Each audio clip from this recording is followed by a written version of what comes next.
సాధారణంగా అందరికీ దొరకదు.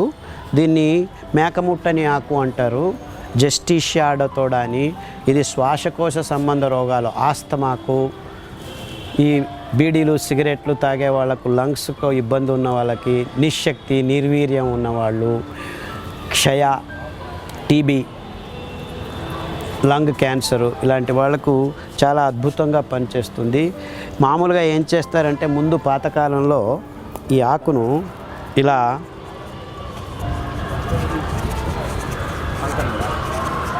ఇలా చేసి ఎండబెట్టి స్మోక్ చేస్తారు. అంటే ఈ బీడీలు సిగరెట్లు లాగే దీన్ని స్మోక్ చేస్తే మీ లంగ్స్ బాగవుతాయి, అంతే తేడా. దీన్ని కషాయం చేసుకొని తాగితే మీకు శ్వాసకోశ సంబంధమైన రోగాలన్నీ బాగవుతూ వస్తాయి. సో మిద్దె తోట మీద దీన్ని చూడటం చాలా సంతోషంగా ఉంది. జస్టిషియా అడతోడా, మేకముట్టని ఆకు అంటారు. అంటే మామూలుగా మేకలు అన్ని రకాల ఆకులను తినేస్తాయి, కానీ దీన్ని మాత్రం ముట్టవన్నమాట. అద్భుతమైన ఔషధి గుణం ఉన్న మొక్క ఇది.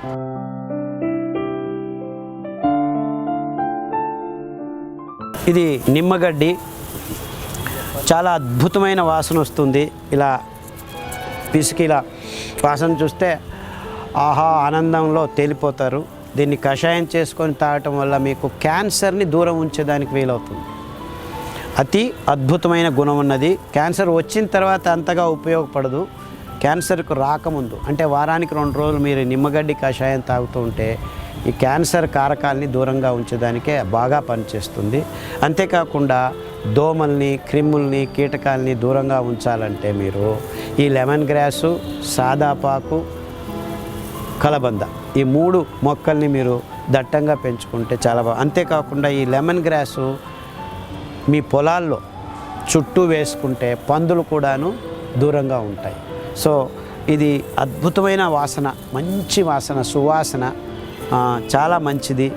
ఈ కషాయం అన్నిటికీ అంటే మనసు ఉల్లాసానికి, మానసిక వికారాల నుంచి దూరం చేసుకునేదానికి ఇంతకు ముందే మీకు చెప్పాను అరటి ఆకు అని.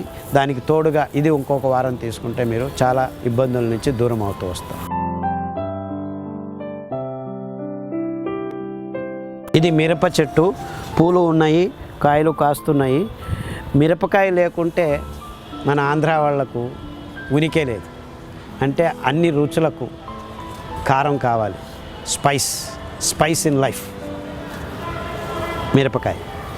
కానీ మిరపకాయ కషాయం మనకి ఎంత బాగా ఉపయోగపడుతుందంటే మన దేహంలో ఉన్న చిన్న పిల్లలకి పొట్టలో పురుగులు అంటారు, దానికి శ్రీగంధం ఆకు కషాయం, ఈ ఆకు కషాయం అతి ముఖ్యంగా ఉపయోగపడతాయి. సాదాపాకు కూడా బాగా ఉపయోగపడుతుంది. సో మిరపకాయ ఆకుల కషాయం చాలా బాగా ఉపయోగపడుతుంది. మిరపకాయలు కషాయం చేసుకోవచ్చు. ఒక 5 మిరపకాయలు నీళ్ళలో బాగా ఉడకపెట్టి వడపోసుకొని కొద్దిగా తాటి బెల్లం వేసుకొని తాగితే చాలా రుచిగా ఉంటుంది. మీ ఉదర సంబంధమైన రోగాలు, గ్యాస్ ప్రాబ్లం బాగవుతుంది. చాలామంది మిరపకాయలు తింటే గ్యాస్ అవుతుంది, మంట అవుతుందంటే ఎక్కువగా తింటే ఆ ప్రాబ్లం వస్తుంది. కషాయం తాగితే ఆ ఇబ్బందులు బాగా అవుతాయి, తేగులు రావటం అవన్నీ తగ్గుతూ వస్తాయి. అంతేకాకుండా ఇంకొక అద్భుతమైన ఉపయోగం ఉంది. ఇప్పుడు చాలామంది పాల ఉత్పాదనలు వద్దు అంటారు. అంటే మీకు పెరుగు కావాలంటే, పెరుగు చేసుకోవాలంటే ఈ తొటిమలను ఒక 10 తొటిమలు ఇలా తీసి వేడి చేసిన పాలల్లో వేస్తే ఆ పాలు కొబ్బరి పాలు కూడాను కొబ్బరి పెరుగు అవుతుంది, వేరుశనగ పాలు కూడాను వేరుశనగ పెరుగు అవుతుంది, నువ్వుల పెరుగు తయారు చేసుకోవచ్చు. అంటే సూక్ష్మజీవుల్ని, మన పొట్టకు కావాల్సిన సూక్ష్మజీవుల్ని మళ్ళా చూపిస్తుంది. ఇలా ఈ తొటిమ పాలల్లో వేయాలి. పాలలో వేస్తే మనకు ఓవర్ నైట్ పెరుగు తయారవుతుంది. అంటే మీరు అనుకుంటున్నట్టు ఈ కూరగాయే కాదు, మన పొట్టకు కావలసిన సూక్ష్మజీవులను కూడా అందించే గుణం ఈ తొటిమల్లో ఉంది. సో ఈ తొటిమల్లో సూక్ష్మజీవులు మన పొట్టకు వెళ్ళి మనకు ఎంతో ఉపయోగాన్ని కలుగచేస్తాయి. మనకు కావాల్సిన రోగనిరోధక శక్తి మొదటి అంశము ఈ సూక్ష్మజీవులు పొట్టల్లో పెరగటం. సో మనం ఈ మిరపకాయల్ని తొటిమల్ని పారవేయకుండా శుద్ధం చేసిన తర్వాత తీసి తొటిమల్ని పాలల్లో వేస్తే పెరుగు తయారవుతుంది.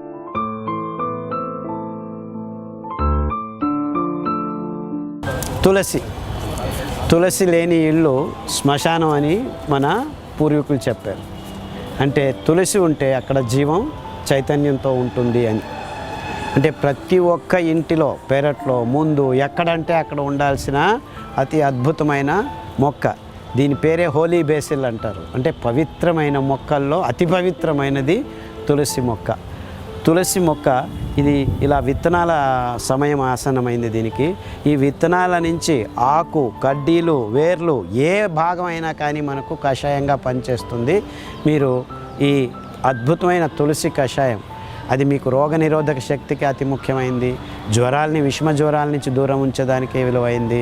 మానసిక రోగాలకి దూరం చేసేదానికి విలువైంది.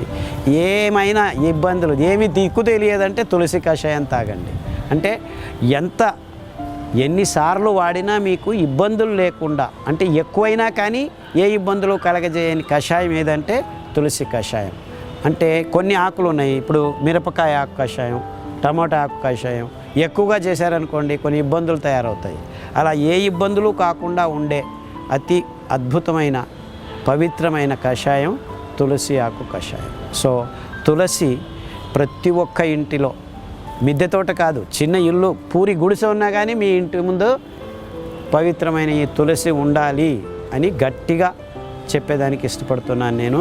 అందరూ తులసిని పెంచుకోండి. తులసి గాలి చాలు మనకి ఆరోగ్యంగా ఉండేదానికి. సో తులసి అన్ని రకాల రోగాలకు పనిచేస్తుంది. విషమ జ్వరాల నుంచి బయటపడాలంటే తులసి కావాలి. రోగ నిరోధక శక్తి కావాలంటే తులసి కావాలి. అనేక రకమైన రుగ్మతలు, పొట్ట రుగ్మతలు, శరీరం వేడి అయితే చల్లగా అయినా కానీ పనిచేస్తుంది. చాలామందికి జలుబు వచ్చినప్పుడు అతి ముఖ్యంగా పనిచేసేది, అంటే ఎండాకాలంలో జలుబు కొంతమందికి వస్తుంది, చలికాలంలోనూ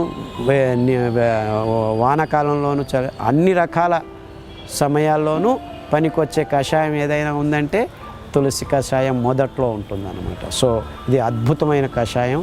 దీన్ని ఎవరూ మరవకూడదు. ఇన్ఫ్యాక్ట్ మన దేశానికి ఏదైనా ఒక మొక్క అని భారతదేశం అంటే తులసి మొక్క మనందరికీ జ్ఞాపకం వస్తుంది. మొత్తం ఆశాంతం కాశ్మీర్ నుంచి కన్యాకుమారి వరకు అందరికీ తెలిసిన మొక్క హోలీ బేసిల్ అంటారు, పవిత్రమైన తులసి మొక్క.